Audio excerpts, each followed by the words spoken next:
lô si hơi có ư thì vừa tao xin dạy từ chỉ bỏ cả hai lo từ đâu có thiên lý vừa rong có ư bỏ lên lũ xia nan dùa ư xin gì chỉ bỏ đi vừa rồi lên bao xua xì thì chỉ cụ tư nhá lu có lời thia thì thâu có hay lu dâu nhà trâu cú lu xia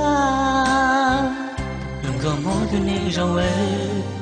sao có ư cho kế chi lu sao rong linh gò nô rau đi rồi khát tờ tua chỉ bao đua hay có ư ó lên thì li tao cho xí chua mà nhỏ con nương mò cú duyên dài có trò ca sẽ còn đó lên thứ tha là thơ nhỏ rong tia mùa cũng chỉ có thiệt mò chỉ rong cú lu xia là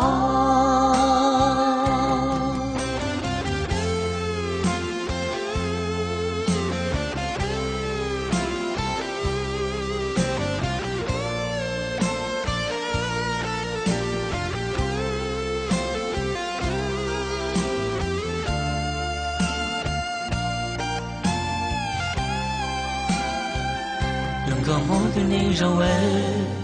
sao có ư cho kế chi lu sao rong linh gò nô rau đi rồi khát tờ tua chỉ bao đua hay có ư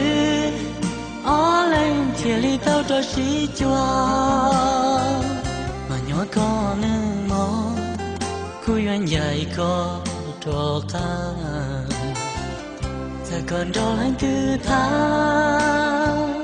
là thơ nhỏ rong tia mùa cũng chỉ có thiệt mò chỉ rong cú lu xia là